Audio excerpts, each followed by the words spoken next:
Guys, welcome back to my channel. ಇವತ್ತಿನ recipe ಅವರೆಕಾಳಿನ ಮಸಾಲೆ ರೊಟ್ಟಿ. ಅದಕ್ಕೆ ಬೇಕಾಗಿರುವಂಥ ಇಂಗ್ರೀಡಿಯೆಂಟ್ಸ್: ಅವರೆಕಾಳು, ಕಟ್ ಮಾಡಿ ಇಟ್ಕೊಂಡಿರುವಂತಹ ಸಬ್ಸಿಗೆ ಸೊಪ್ಪು, ತುರ್ಕೊಂಡಿರುವಂಥ ತೆಂಗಿನಕಾಯಿ, ಸ್ವಲ್ಪ ಜೀರಿಗೆ, ಹೆಚ್ಕೊಂಡಿರುವಂಥ ಈರುಳ್ಳಿ, ಉಪ್ಪು, ಕರಿಬೇವು, ಬೆಳ್ಳುಳ್ಳಿ, ಹಸಿರುಮೆಣಸಿನಕಾಯಿ, ಕೊತ್ತಂಬರಿ ಸೊಪ್ಪು.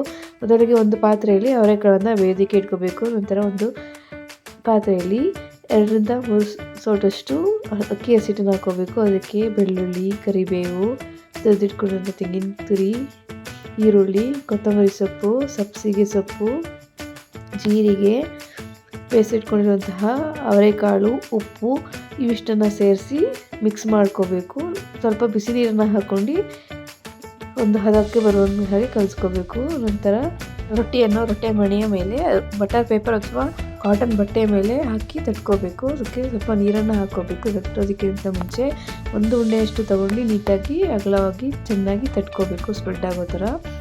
ನಂತರ ಗ್ಯಾಸ್ ಮೇಲೆ ತವನ್ನು ಕಾಯೋದಕ್ಕೆ ಇಡಬೇಕು. ಅದಕ್ಕೆ ಒಂದು ಚಮಚ ಎಣ್ಣೆಯನ್ನು ಸ್ಪ್ರೆಡ್ ಮಾಡ್ಕೋಬೇಕು. ನಂತರ ಅದರ ಮೇಲೆ ರೊಟ್ಟಿಯನ್ನು ಹಾಕಿ ಬೇಯಿಸ್ಕೋಬೇಕು. ಒಂದು ಸೈಡ್ ಬೆಂದ ನಂತರ ಮತ್ತೆ 2 ಸೈಡು ಎಣ್ಣೆನ ಹಾಕಿ ಬೇಯಿಸ್ಕೋಬೇಕು. ರೊಟ್ಟಿ ಜೊತೆಗೆ ಬೆಣ್ಣೆ ಕಾಯಿ ಚಟ್ನಿ ಕಾಂಬಿನೇಷನ್ ತುಂಬ ಚೆನ್ನಾಗಿರುತ್ತೆ. ನೀವು ಮನೇಲಿ ಟ್ರೈ ಮಾಡಿ ನೋಡಿ.